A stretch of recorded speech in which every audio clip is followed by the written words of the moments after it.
Senhoras e senhores, muito boa tarde. A nossa reunião almoço deste dia 23 de junho tem uma razão muito especial. Ele que presidiu a entidade em 1985 e é o decano dos presidentes do Instituto e por isso preside o Colégio de Presidentes dos ex-presidentes do Instituto dos Advogados de São Paulo. Falávamos da importância da advocacia.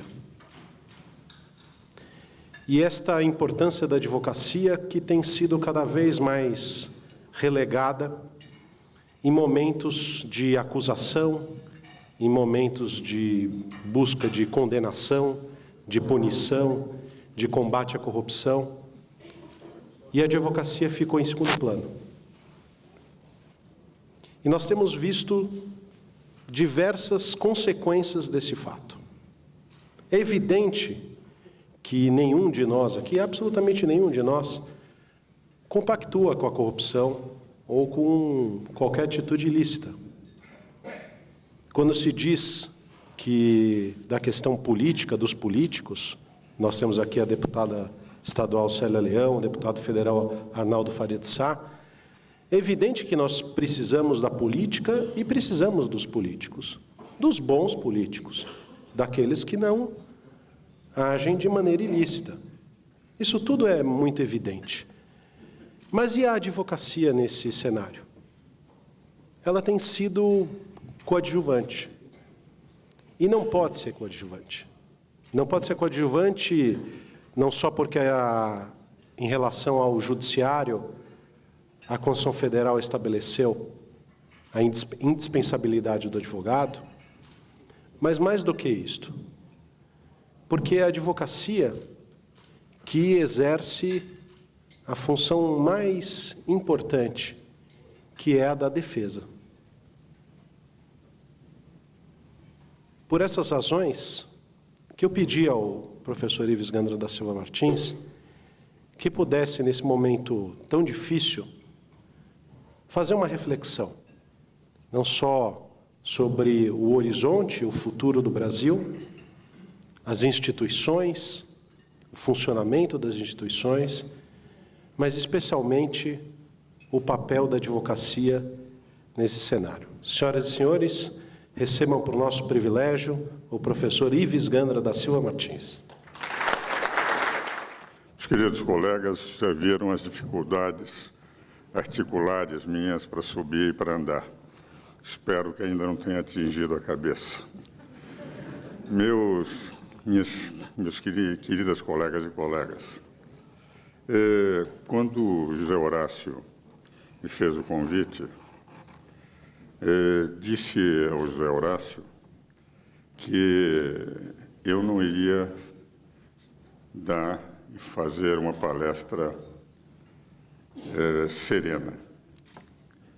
Tenho andado profundamente preocupado, como qualquer cidadão, mas ainda mais como advogado, quando vejo repetidas vezes a nossa instituição maltratada, não só pela imprensa, mas até pelos poderes, sem perceber a importância que a advocacia exerce em qualquer Estado democrático. Vou dividir rapidamente esses 20 minutos em 3 partes. Primeiro, lembrar alguns artigos da Constituição. Eu participei do processo constituinte, fui convidado repetidas vezes para fazer audiências públicas, tive um contato direto com o presidente Ulisses Guimarães, com o senador Bernardo Cabral. Alguns dos dispositivos constitucionais no campo do direito tributário foram redigidos por mim e nós estudamos hoje. Salvei com um dispositivo com um único advérbio, Código Tributário Nacional, quando o projeto que saiu da subcomissão de tributos tinha reduzido a números cláusulas as hipóteses de lei complementar. Então, naquele período, entendia que nós estávamos, apesar da adiposidade da Constituição, de ser uma Constituição com inúmeros dispositivos que não tem densidade nem categoria constitucional, ela foi uma Constituição boa em alguns aspectos: equilíbrio de poderes, direitos individuais, exercício de cidadania. Lembro alguns artigos que foram colocados depois de muita discussão. Diz, por exemplo, o Supremo Tribunal Federal, que é o órgão máximo da magistratura, embora eleito por um homem só, é o órgão máximo da magistratura, que ele é o guardião da Constituição. O guardião é aquele que tem que preservar a Constituição. Não é legislador positivo. E não é legislador positivo porque os próprios constituintes, o Arnaldo estava lá, não permite isso. No artigo 103, parágrafo 2º da Constituição, nós temos o seguinte: nas ações diretas de inconstitucionalidade por omissão, retirada do direito de Portugal, trazido de outros direitos europeus, se o Supremo declarar o Congresso Nacional que deveria, por obrigação constitucional, provocar, elaborar, promulgar leis que a Constituição impunha ao Congresso Nacional e, portanto, estaria com uma omissão inconstitucional, o Supremo declarar a inconstitucional do Congresso Nacional, pelo 103, parágrafo 2º, é obrigado a comunicar ao Congresso para o Congresso fazer a lei. Não pode fazer a lei. E é interessante que esse dispositivo eu discuti com o Bernardo, com o Sidney Sanches e com o Odir Porto, que era o presidente da AMB. Eu queria pôr um prazo de 180 dias para que o Congresso deliberasse. E o Sidney, com estilo próprio da cidade, ele era, na época, ele era de Araraquara, depois é que separaram o município em duas partes, em dois municípios, e disse: Ives, imagine que o Congresso não faça em 180 dias a lei. Você acha que eu teria condições de mandar prender 503 deputados, que eram à época, e 81 senadores por desacato à ordem judicial? Não põe a prazo nenhum. E o Bernardo acatou o argumento do Sidney e não acatou o meu argumento. E com justa razão. Mas isso representa o quê? Que o Supremo jamais poderia ser legislador positivo.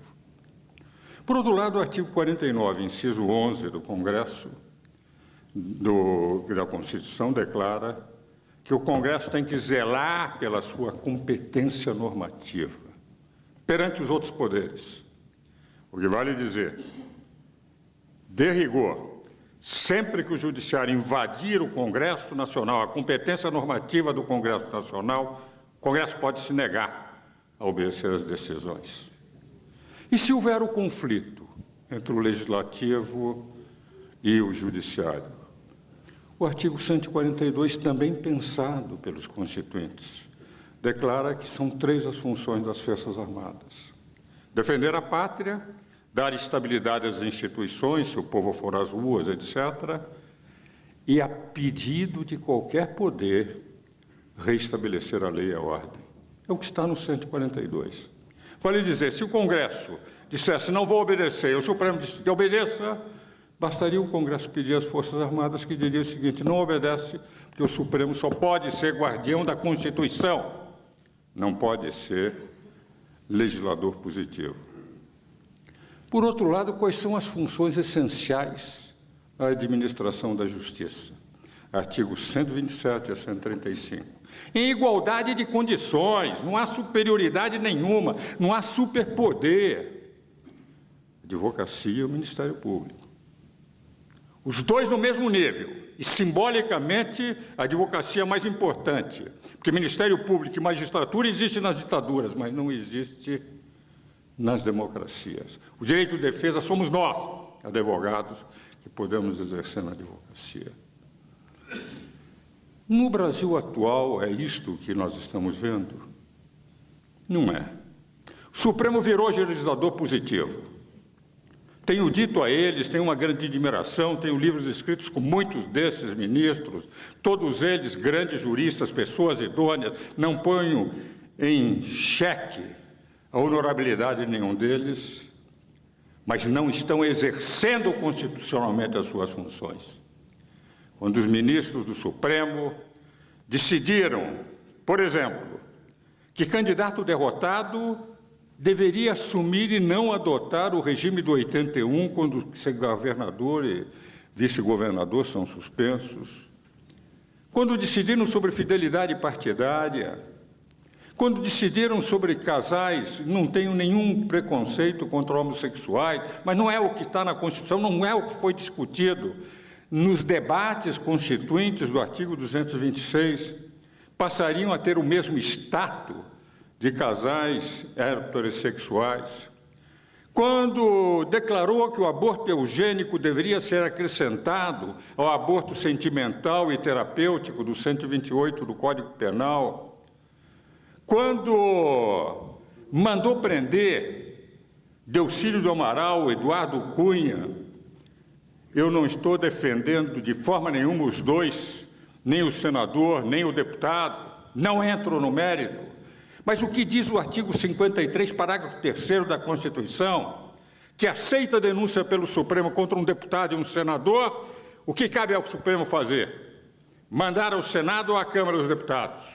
E quem vai decidir se autoriza ou não o Supremo a continuar o processo é o Senado ou a Câmara dos Deputados. E se não autorizar, suspende-se a prescrição.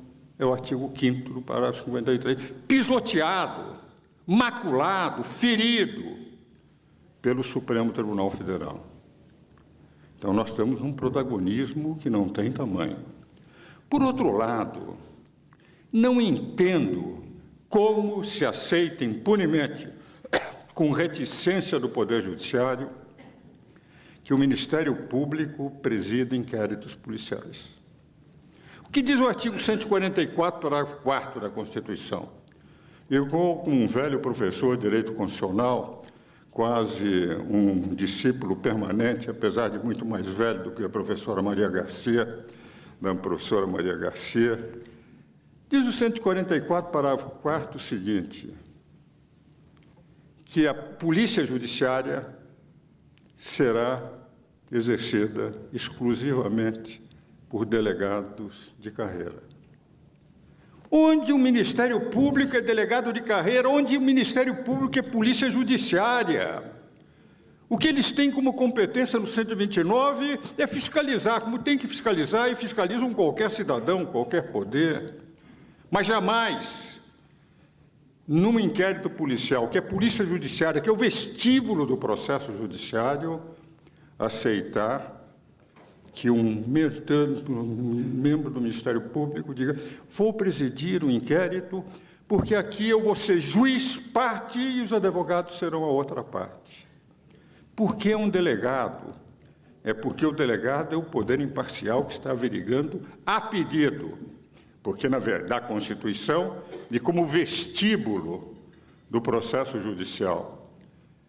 E o Ministério Público, que tem a obrigação de acusar, a advocacia de defender, exercem a função de levar os elementos para que isso depois, como polícia judiciária, seja levado. O Ministério Público assumiu essa função.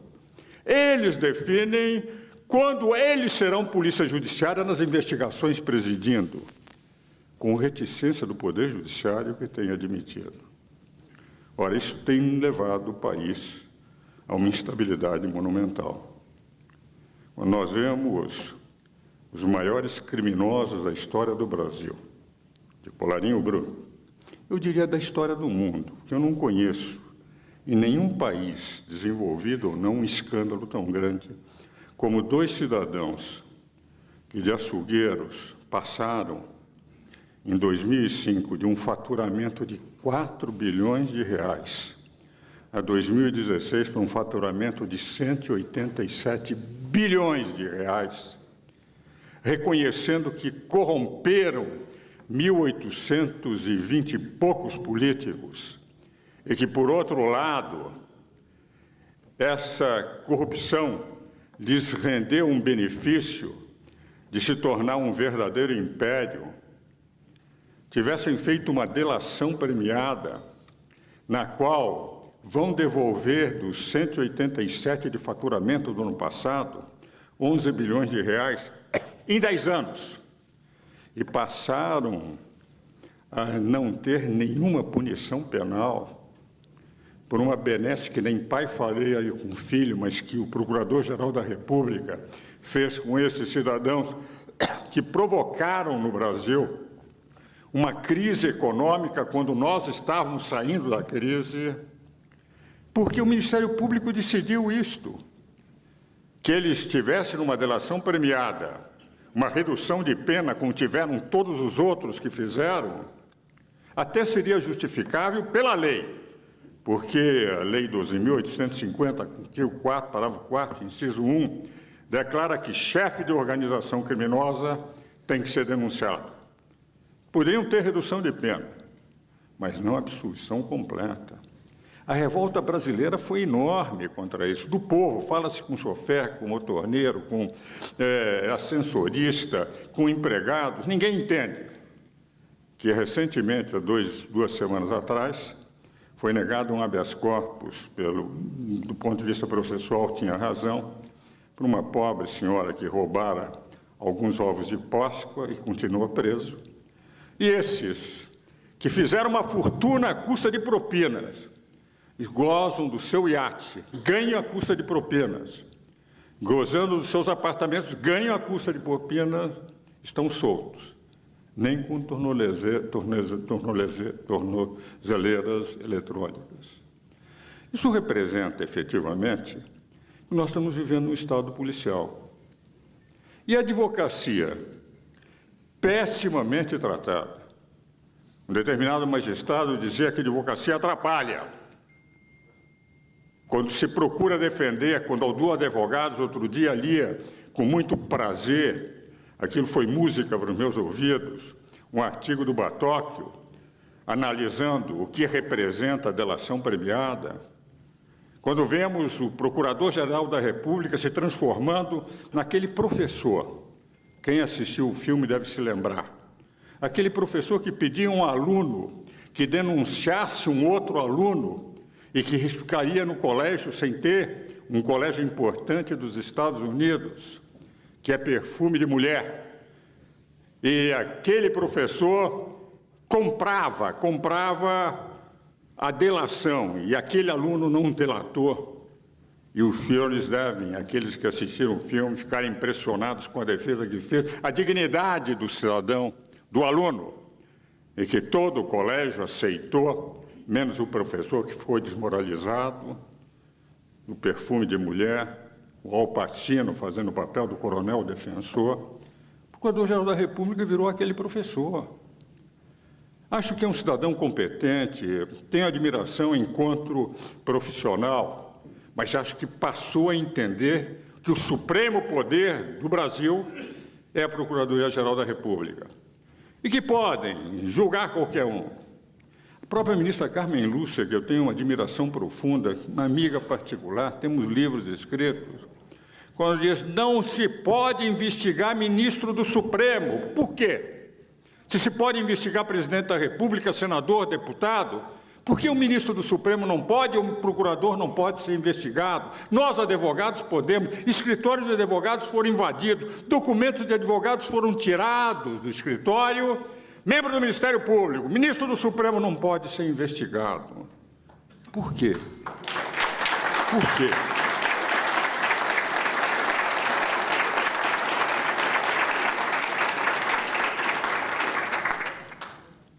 O que eu entendo é que chegou o momento de voltarmos aos tempos em que eu era conselheiro da Ordem, em que era membro do Instituto, vice-presidente do Instituto. Foi a época da redemocratização. O Té se lembra, quando nós lutamos, éramos também do Conselho da Ordem, naquele período em que as únicas vozes que defendiam o direito nesse país, os jornais estavam proibidos, publicavam receitas de jornais, até foi bom em determinados aspectos, porque alguns jornais, em vez de receitas culinária, preferiam publicar poemas de Camões, dando uma certa cultura ao povo que tinha que ler alguma coisa. Mas fomos nós, advogados, que gritamos contra isso. Acho que chegou um momento de nós, advogados, aqueles juristas, o Instituto de Advogados de São Paulo é fundamentalmente, eu sempre disse isso como presidente do Instituto, a casa do jurista. Nós somos advogados e juristas. Nós temos respeitabilidade, densidade pessoal, pelo que nós fizemos como advogados, pelo que nós fizemos como doutrinadores. Chegou o momento de começarmos a dizer não a isso. A termos coragem de dizer que o rei está nu, que a democracia do Brasil corre risco se o Supremo eleito por um homem só passa a definir qual é a legislação desse país. Se o Ministério Público, que é uma instituição extremamente relevante, tão relevante quanto a advocacia, mas não mais do que uma função essencial, a administração da justiça, passa a definir políticas econômicas. Vamos arrasar todas as reformas que estão aí, porque temos que dar um benefício a dois criminosos a fim de uma obsessão quase daquele capitão que queria matar o Moby Dick, a baleia branca, desse procurador-geral em relação ao presidente Temer, quer derrubá-lo de qualquer forma, como no Moby Dick. Então, a economia do Brasil, num único dia, perdeu na Bolsa 218 bilhões de reais. Enquanto isso, aqueles criminosos, não sou eu que estou dizendo, eu nunca acuso ninguém antes do trânsito em julgado de qualquer decisão. Acho que o Supremo também legislou e legislou erroneamente. O 105º parágrafo 50, inciso 57 da Constituição declara que só pode ser alguém considerado culpado após o trânsito em julgado de uma decisão. E nós temos culpados a todo momento, dado como suspeitos e já culpados pela imprensa, por causa de uma violação inicial do Supremo, que revogou o disposto no inciso 57 do artigo 5º da Constituição, que é cláusula pétrea. Ora, chegou o momento de dizer não. Nós não podemos continuar de termos, cada um de nós, nas possibilidades de jornais, de revistas, de palestras, de programas de televisão, de rádios, dizer que o Brasil vai mal, que as instituições vão mal.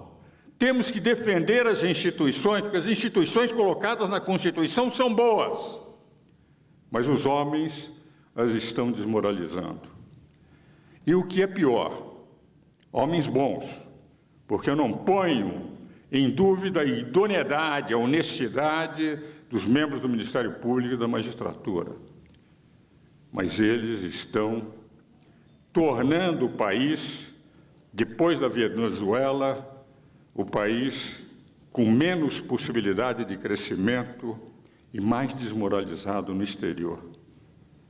E o pior, ao revelar apenas por meras suspeitas que as pessoas são aquilo que eles querem que seja, ferindo, estuprando o Código Penal, porque o que diz o artigo 325 do Código Penal, que vazamento de informação de autoridade, o Durso não me deixa mentir porque ele é especialista na matéria, é crime. Esses vazamentos a toda hora aparecem para que a imprensa venha apoiar o Ministério Público e não há uma investigação do Ministério Público para saber de onde veio o vazamento, numa demonstração que deve aquilo sair do próprio Ministério Público, ou pelo menos uma omissão que é injustificável por parte do Ministério Público. Dentro dessa linha, e para não prolongar e ficar rigorosamente no tempo, eu entendo que chegou um momento, porque o Brasil tem tudo para sair.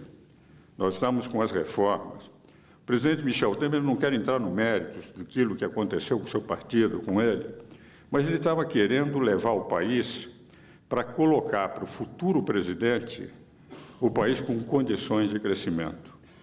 Reformas eram necessárias porque nós não podíamos continuar com alguns dinossauros legislativos de legislações, algumas vindo inclusive do tempo da ditadura Vargas, a dominar o direito brasileiro e dificultar o crescimento, a geração de empregos, a conquista de tecnologia, a abertura de mercados exteriores.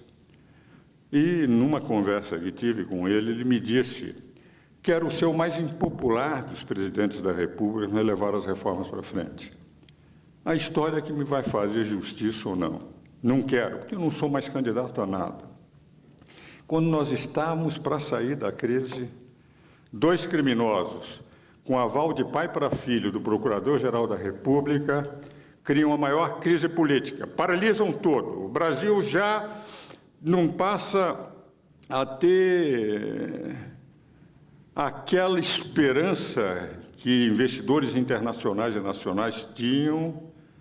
E vimos, inclusive, ainda ontem, quando os Estados Unidos proibiu em relação à carne brasileira, eu não tenho dúvida que o fenômeno JBS foi um dos que, de certa forma, influenciou definitivamente essa decisão. Então, dentro dessa linha, tenho a impressão que dificilmente nós teremos o afastamento do presidente Michel Temer. Por quê? Porque o procurador-geral, fazendo a denúncia, o Supremo vai ter que mandar para a Câmara dos Deputados. Se não mandar para a Câmara e o presidente pedir às Forças Armadas, ela vai exigir que a Câmara decida. Estou absolutamente convencido no cumprimento do artigo 142. E é evidente que, se for para a Câmara e o presidente tiver 172 votos, ele vai continuar como presidente. Então, dificilmente nós teremos afastamento. Jogaram tudo na decisão do Tribunal Superior Eleitoral. Temos aqui um ministro, um ex-ministro do Tribunal Superior Eleitoral, que sabe perfeitamente que, tecnicamente, a decisão do Supremo foi absolutamente, do Superior Tribunal de Justiça Eleitoral, perfeitamente, tecnicamente perfeita. Matéria de crimes comuns se decide no Supremo. Lá se decide, em 15 dias, aquilo que foi localizado naquele momento, inviabilizando uma determinada eleição depois de ocorrida. Por isso é que se dá um prazo de 15 dias depois da eleição.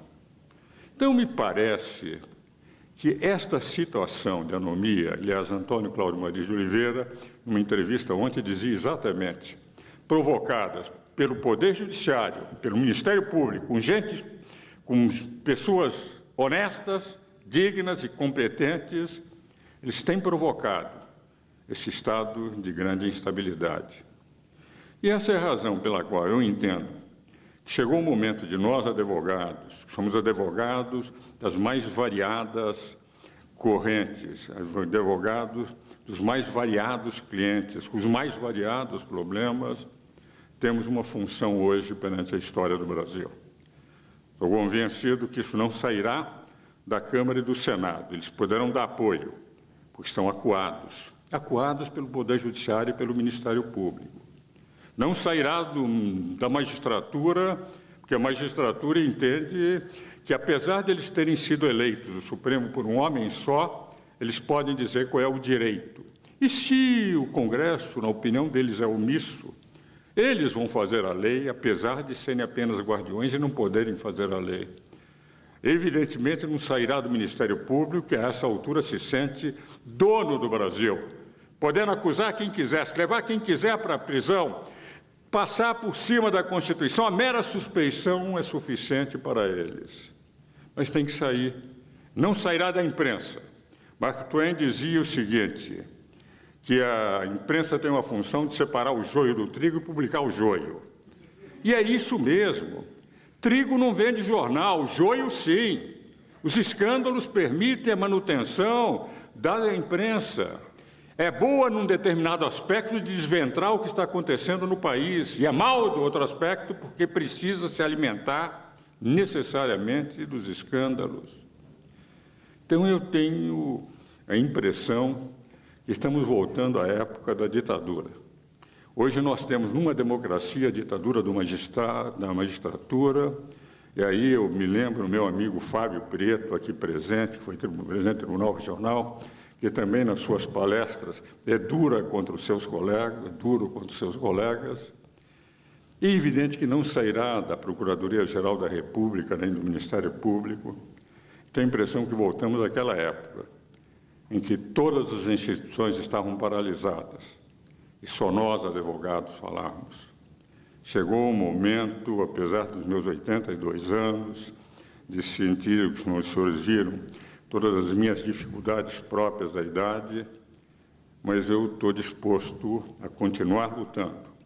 Mas gostaria que nessa luta, todos nós, advogados, para restabelecer a Constituição, o equilíbrio de poderes, as funções e competências nos seus exatos limites, que nós, advogados, mais uma vez, defendamos o direito às instituições do Brasil pro bono, porque não recebemos nada por isso, mas porque sabemos que essa é a nossa função histórica.